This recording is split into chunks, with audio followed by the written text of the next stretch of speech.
why the floodwaters aren't just rain. Imagine for a moment a world where even the highest peaks vanished beneath a single global ocean. Picture Everest swallowed, its summit a small island under unending gray water. If the flood in Genesis truly covered the highest mountains, then the question that keeps historians, scientists, and theologians awake is simple and brutal.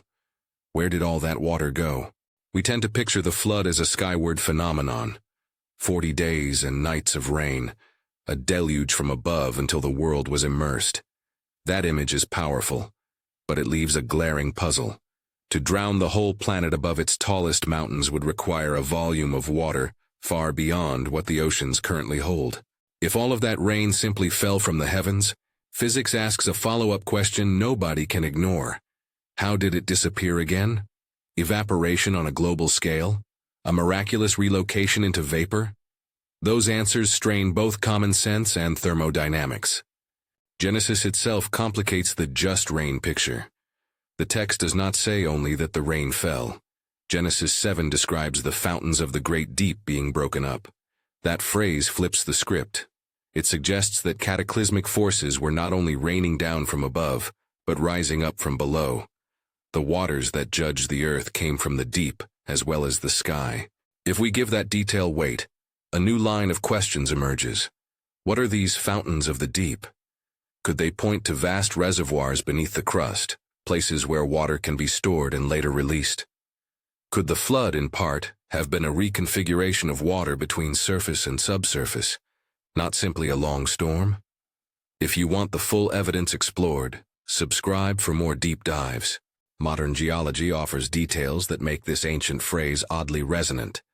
In 2014, researchers reported an astonishing mineral discovery inside a diamond, ringwoodite, a form of olivine stable in the mantle transition zone, roughly 410 to 660 kilometers beneath the surface, containing hydroxide, essentially water-bound in the crystal structure. In plain terms, the deep earth may hold water, not as free oceans you could swim in, but as chemically bound molecules trapped inside minerals and perhaps pockets of fluid.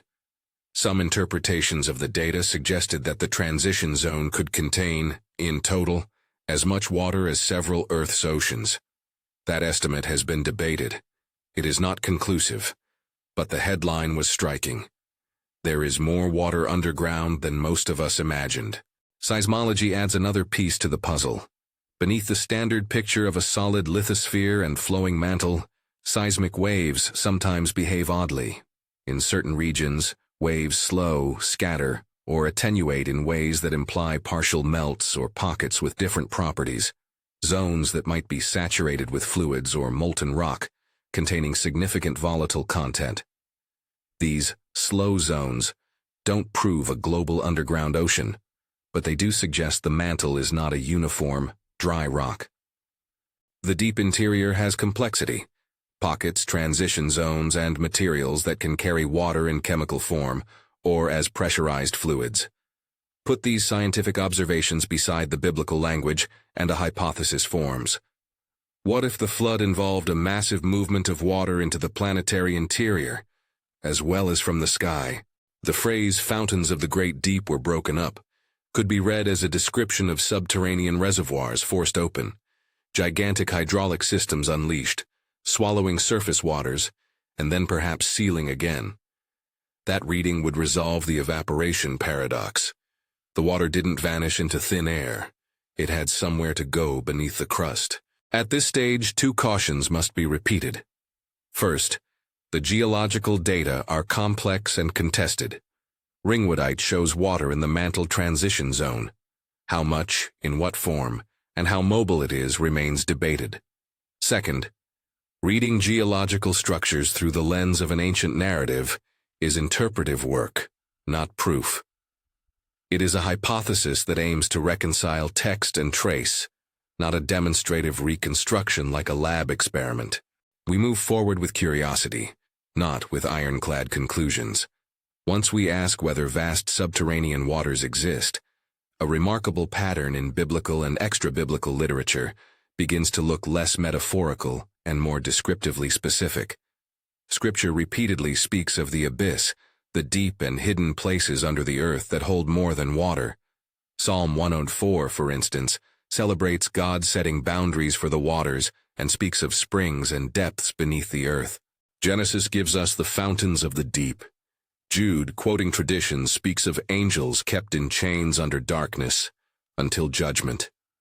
Revelation will later use abyssal imagery again, locust-like creatures released from the bottomless pit, a place of confinement and horror. Extra-biblical traditions sharpen the image. The Book of Enoch, a Jewish work influential in the intertestamental period, though not canonical for most Christian traditions, describes rebellious watchers bound in pits in the earth, cast into darkness and held for judgment. Enoch's language is vivid and vividly punitive. Angels confined, a subterranean prison, a sense that something powerful was moved from heaven and put under the earth. Because Enoch is extra-biblical, it must be treated as influential tradition rather than scripture. Still, it represents an ancient way of imagining divine discipline. Rebellion moved down and locked away. If you survey myth and legend across cultures, the motif of a dangerous, imprisoned underworld repeats with a curious frequency. The Greeks speak of Tartarus, a deep place of punishment beneath the earth. Mesopotamian mythology imagines Apsu and other subterranean waters, sometimes framed as the origin place of primordial chaos that the gods tamed. Eastern and occult traditions whisper of Agartha or Shambhala, inner earth realms hidden beneath our feet. These are not proofs that the Bible's flood involved water entering the mantle, but they are suggestive. Human memory and symbolic language seem to keep returning to the idea of cataclysmic forces shoved down into the earth. Layering these images onto the geological possibilities yields an interpretive proposal. Imagine the flood as a planetary reordering. The heavens poured, but the earth also opened, and enormous volumes of water were forced into structural voids and transition zones. Hydraulic pressure would ensue. Water trapped under kilometers of rock ceases to behave like the open ocean. It becomes pressurized, confined, an enormous reservoir sealed by the weight and chemistry of the overlying shell. In theological language, what was judged was sequestered. In geological terms, what flowed was stored.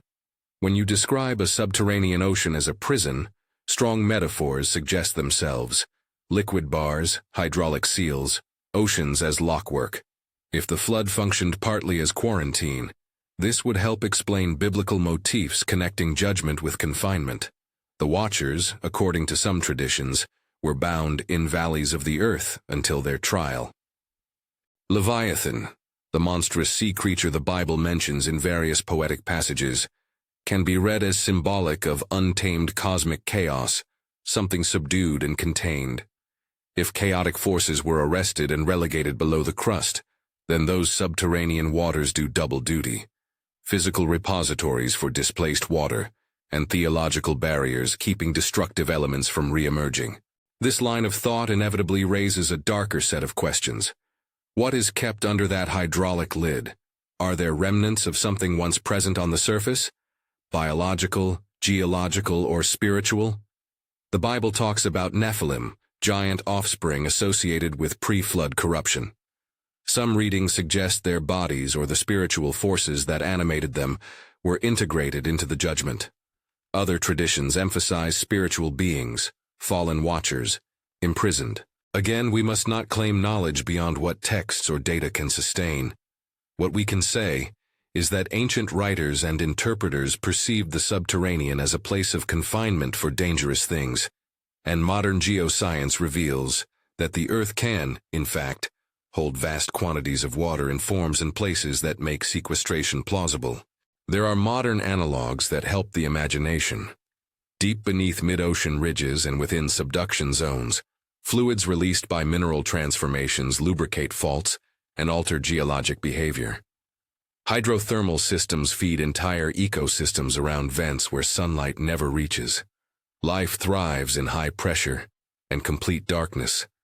Microbes flourish kilometers below the surface in conditions once thought inhospitable.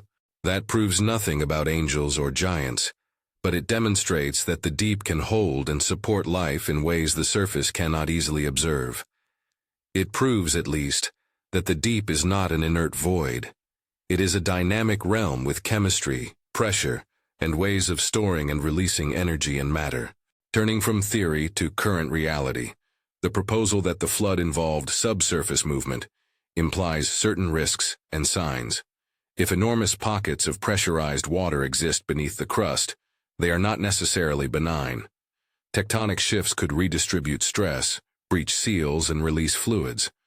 The release of pressurized water at depth can trigger earthquakes, tsunamis, or eruptions, geophysical events that resemble catastrophic judgment in their suddenness and scale. Some seismic anomalies and unexplained phenomena, strange booming noises, unaccounted for acoustic signals from the deep, transient disturbances in oceanic basins, have been catalogued by scientists. Most have prosaic explanations: landslides, hydrothermal venting, ice calving. A few remain puzzling. It is tempting and sometimes irresponsible to connect puzzling modern reports with ancient apocalyptic imagery. Responsible interpretation insists on careful qualification. These phenomena could reflect interactions with pressurized subsurface fluids. They might not. This interpretive restraint must also apply to reports of other anomalous phenomena: UFO sightings, transmedium objects, or claims of bases beneath the ocean. These reports are part of a contemporary cultural fabric that seeks hidden spaces. Some observers speculate that if there are breakpoints between the surface and a vast subsurface domain, those spaces might be where strange encounters occur. Yet the jump from "we don't know" to "this proves subterranean spirits or intelligence are active" is inadmissible. It is better to say, some phenomena are consistent with the existence of dynamic, little understood interactions at the boundary of Earth's crust and interior. Such interactions could, in principle, produce effects that ancient minds would describe as coming from the abyss.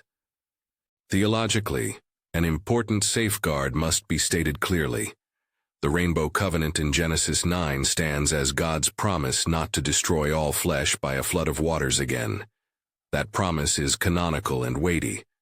Any hypothesis that suggests subterranean reservoirs could someday produce another flood by rain contradicts the plain terms of that covenant if framed as a guaranteed repetition. The proposal here is not a forecast of reflooding by rain. Rather, it is a reflection on how the original flood might have operated, how waters could have been relocated, and what that relocation implies for the structure of the created order. The covenant assures us that God will not repeat the global water-based destruction in the same manner. It does not, however, remove the possibility of other cataclysms, or of prophetic imagery that envisions the abyss opening in a different fashion, perhaps as a release of demonic or chaotic forces described in apocalyptic literature. Speaking of apocalyptic literature, the New Testament deploys abyssal imagery in a striking way. In Revelation 9, the bottomless pit yields locust-like creatures given authority to torment. In Jude 1:6, the apostle points back to traditions about angels kept in chains under darkness until judgment. These texts use the language of imprisonment and release. If a geological reality, pressurized, water-bearing zones under the crust, provides a credible physical correlate to the abyss, then the eschatological images of release take on an extra layer of imaginative weight. They do not become scientific predictions. They do, however, invite sober attention. An opening of the abyss in prophetic language could signify spiritual realities, physical ruptures, or a mingling of both. This is precisely where caution is essential. Claiming a one-to-one mapping, mantle reservoir equals spiritual prison, oversteps both scientific and theological boundaries. What we can say is that biblical writers and later interpreters imagined a subterranean domain functioning as containment. Modern geoscience reveals that the deep is sufficiently complex to hold vast amounts of water and to act as a dynamic participant in planetary processes. Together, these lines of evidence allow for a hypothesis that the flood's water movement included a subsurface component, and that this movement could account for some of the textual language about fountains of the deep. Imagining the flood as partly subterranean reorients our spiritual imagination in an urgent way. It frames judgment not only as a spectacle from the heavens, but as a thoroughgoing reconfiguration of creation. Chains laid underfoot, waters forced into the dark, ordered containment of what was chaotic. That containment is theologically significant. It suggests that divine justice can repurpose creation's physical systems, hydrology, geology, as instruments of correction and quarantine. It also implies vigilance. What God once contained could, in prophetic scenarios, be loosened. What would the loosening look like? Scripture offers imagery more than engineering diagrams. Revelation's locusts and unleashed beasts model a kind of release that is both spiritual and visceral. In physical terms, a sudden release from deep, pressurized reservoirs could manifest as seismic catastrophe, massive hydrothermal eruptions, or tsunamis. In spiritual terms, the same motif could signify the unloosing of malevolent influence or chaos previously constrained. Both readings are frighteningly plausible in their own registers, and both demand sober discernment rather than sensationalism. Standing back, the larger claim is striking in its simplicity. The floodwaters weren't just rain. The ancient narrative, taking seriously its own language about fountains and depths, coupled with modern discoveries about underground water, suggests the flood was a planetary-scale hydraulic event, one that involved the deep as actively as the sky. That does not make every modern mystery an echo of Eden's undoing. It does, however, reframe how we read both Scripture and science. When Scripture speaks of the deep, it speaks of a dimension of creation that has materiality. When science uncovers water locked in the mantle, or listens to strange seismic whispers, it touches a reality the ancients already named. How should a believer live with this knowledge? With humility and readiness. Humility because the Earth's interior remains largely hidden from human sight, and our models are constantly revised. Readiness because prophecy and caution call for vigilance. The rainbow guarantees no repeat of water's universal deluge by rain, but it does not dissolve the reality that creation can be reshaped in catastrophic ways, and Scripture warns us to be spiritually awake. So return to the title, Why the Flood Waters Aren't Just Rain. Because the story, biblical, traditional, and increasingly consonant with geological insight, points to a deeper hydraulics at work. The heavens releasing water, the earth responding with fountains and caverns, the deep acting as both receptacle and prison. That interpretation does not collapse into scientific triumphalism or theological fantasy. It sits in the tension, a provocative synthesis that keeps both Scripture and science as partners in asking how the world was once judged and how the world might yet be contended over. Remember the covenant, remember the caution, remember the charge to be watchful. The surface we walk upon is thin.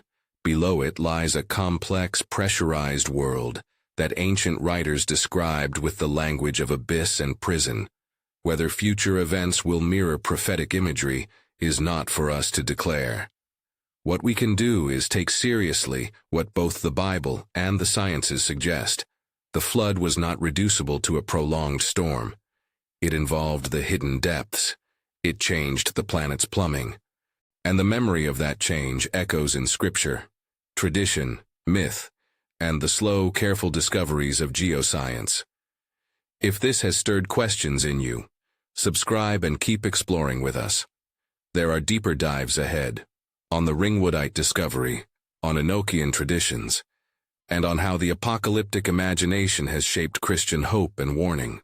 For now, let the sober terror of the title settle into a sober vigilance in your life. The flood waters were never just rain, and the abyss beneath our feet still bears stories we do well to heed.